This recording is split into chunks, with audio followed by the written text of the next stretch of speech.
नमस्कार, मी साधना फडणीस. विविधा प्रस्तुत साधनाच किचन मध्ये आपलं मनपूर्वक स्वागत. आपण आज जुन्या आठवणींना उजाळा देणार आहोत.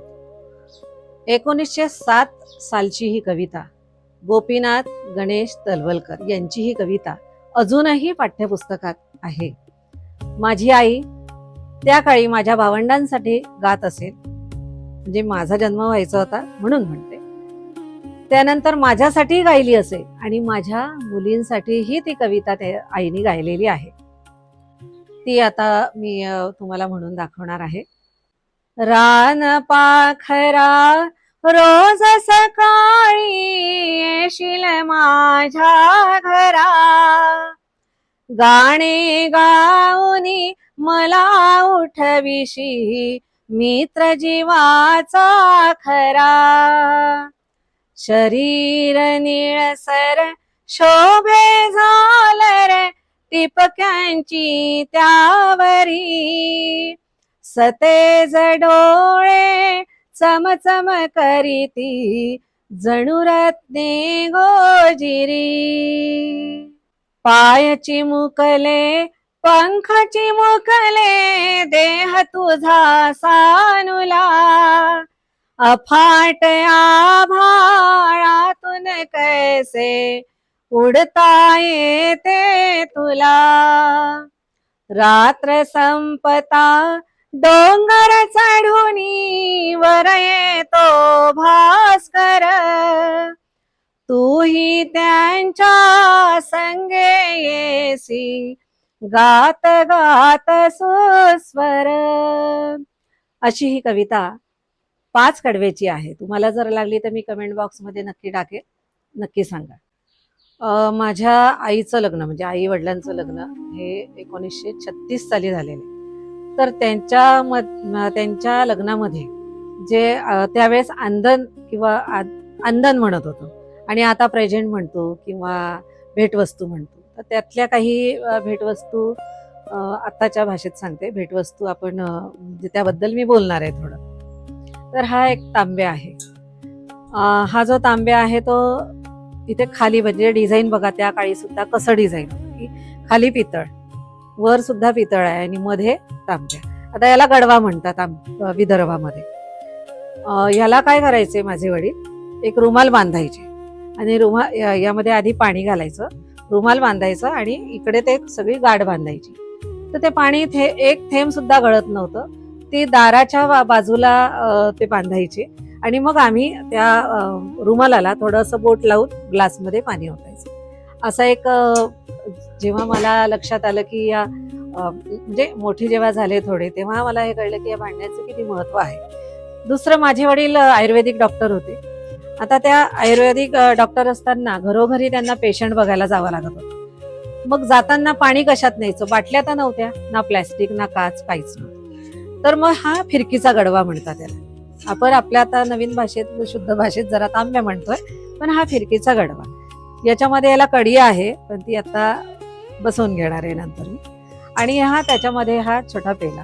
मग हे पाणी घेऊन जायचे झाडाखाली, कारण लांब लांब वर पेशंटच्या घरी जाताना लांब लांब वर काही घरं नसायची, झाडाखालीच हे पाणी पिणं किंवा शिदोरी एका रुमालामध्ये किंवा कापडामध्ये शिदोरी बांधून नेणं, असा त्या काळचा सगळं प्रकार होता. आता खूप सुधारणा झाली आहे. ही परात, ही या परातीमध्ये माझी आई भाकरी करायची. त्यावेळेस विशेष म्हणजे भाकरी याच असायच्या. आणि माझ्या वयातले जर कोणी लोक असतील बघणारे तर त्यांना नक्की माहिती, कारण त्यावेळेस मिलो सुद्धा आलं होतं. मिलोच्या भाकरी सुद्धा व्हायच्या, कारण त्यावेळेस दुष्काळ पडला होता. आणि पोळे आणि भात हे तर कधी सणासुदीलाच असायचं केव्हा तरी. तर ती एक आठवण आहे आणि मी अजूनही यामध्ये भाकरी करते. पुढचं आहे छोटं पातेलं. या पातेल्यातच आमच्याकडे चहा व्हायचा. म्हणजे म्हणजे आई आणि वडील माझे, म्हणजे तात्याजी म्हणायचो आम्ही, ते करायचे, कारण मी लहान होते त्यावेळेस. पण मला ते सगळं असं आठवणीत आहे. यामध्ये चहा असायचा. हे सुद्धा बघा पातेलं अजूनही म्हणजे इतक्या वर्षाचं, 90 वर्ष. हे जे पातेलं आहे यामध्ये आमच्याकडे दवाखान्यात माझे वडील आयुर्वेदिक डॉक्टर होते, त्यामुळे पेशंट यायचे. तर पेशंटच्या गावाला लांबवर जाण्यापेक्षा पेशंट आमच्याकडे यायचे, 4-4, 8-8 दिवस राहायचे. बरं झाल्याशिवाय ते का जात नव्हते.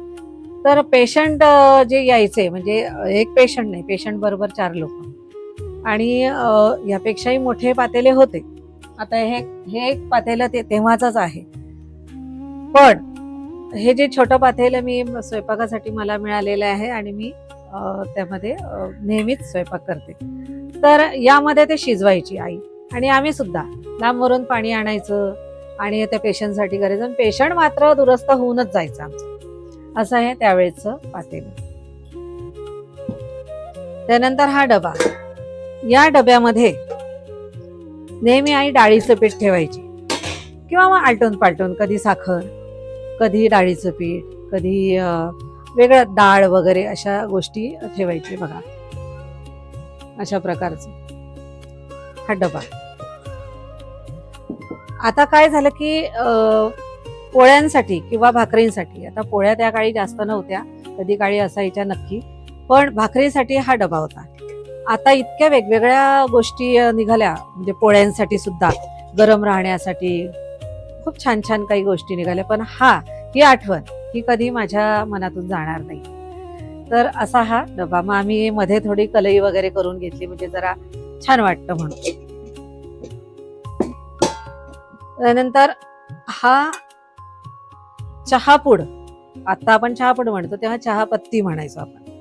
तर या चहापत्ती ठेवण्याचा डबा, म्हणजे अजूनही मी यामध्ये चहा आणि साखर ठेवते. तर त्यामध्ये जेव्हा सुरुवात झाली असावी, असं मला माहिती नाही, पण सुरुवात झाली असावी, जेव्हा मला कळलं, एक 4-5 वर्षाची असताना किंवा 5-6 वर्षाची असताना, आज माझं वय 60 वर्ष आहे, तेव्हा हा चमचा मला या डब्यात दिसला. म्हणजे याचा अर्थ 60 वर्षाचा आधीचा हा स्टीलची सुरुवात झाली असेल त्यावेळेचा हा चमचा आहे.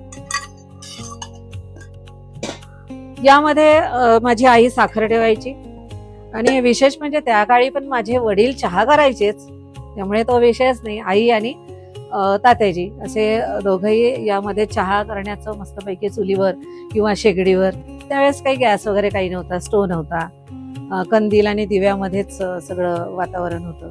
त्याप्रमाणे दोघंही म्हणजे चहा करायचे त्यामध्ये. पुढे आहे हा डबा.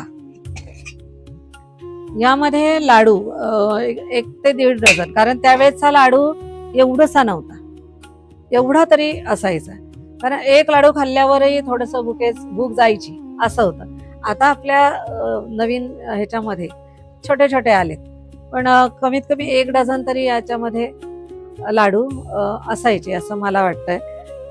आणि ते आम्ही सगळे आई आणायची. रव्याचे लाडू, रवा म्हणजे साधं अगदी, साखर, गुळ पण थोडस वापरायचे, आणि साखर गुळ असं दोन्हीचंही मिश्रण असायचं. रवा भाजायचा, डालडा होता तेव्हा, तूप तर काही विषयच नव्हता तुपाचा. आणि हा जो डबा आहे त्याच्यापासून ते लाडू करायचे, त्याच्यापासूनच लाडू असायचे. आणि डाळीचं पीठ घालून लाडू जे आहे, आता हे नवीन पद्धतीत, पण त्यावेळेस प्युअर रव्याचेच लाडू असायचे, आणि तोही छानपैकी डालड्यामध्ये भाजून. आता हा जो आहे ना, हा जॉईंट केलेला आहे डबा, बरोबर की नाही? म्हणजे त्या काळी हे शोध लागला असेल भांड्यांचा, त्याच्या आधी तर मातीचीच असणार आहे, पण ते जेव्हा पितळेचं आलं तेव्हा हे असं जॉईंट वगैरे आलेलं आहे. पण आता एकदम प्रेस कास्टिंग होतं, आणि त्याप्रमाणे आपली आता भांडी तयार होतात. याला सुद्धा मी कलई करून घेतली, म्हणजे जरा वस्तू ठेवता येतात. त्यानंतर ही जी छोटी भांडी आहे, ही जी छोटी भांडी आहे ही आताची आहे, पण तरी याला 30 ते 40 वर्ष होऊन गेली. त्यानंतर हे सुद्धा हे 40 वर्षाच्या आधीचीच भांडी आहे, की त्यांना जरा छानपैकी मी ते लिक्विड लावून चकाकी आणली आहे. हे एक छोटं माझ्या मुलीच्या वाढदिवसाला आईने दिलं होतं, छोटंसं भांड पाणी प्यायला. अशा प्रकारे आपल्या साधना किचनमध्ये ही भांडी असणार आहे, जी भांडी ज्या भांड्यांपासून आपल्याला आशीर्वाद आणि शुभेच्छा आपल्याला लाभणार आहेत. कारण यासाठी की माझ्या आईवडिलांच्या हातची ही भांडी आहे, आणि याचा उपयोग आपण या किचनमध्ये करणार आहोत. हे जे किचन आहे, साधनाच किचन, हे पुढच्या एपिसोडला काय घेऊन येईल हे आता मी सांगणार नाही, पण माझ्या चॅनलला तुम्ही फॉलो करा आणि घरच्या ज्या काही गोष्टी आहेत घरच्या गोष्टीच वापरून आपल्याला काय रेसिपीज करता येईल अगदी तेही चुलीवर आणि पितळेच्या भांड्यात किंवा मातीच्या भांड्यात, तर ती आपण नक्की करणार आहोत. म्हणजे जेवढं काही घरामध्ये आहे त्यातल्याच गोष्टीचा उपयोग करून आपण पुढे जाणार आहोत. तर नक्की माझ्या चॅनलला फॉलो करा आणि तोपर्यंत नमस्कार.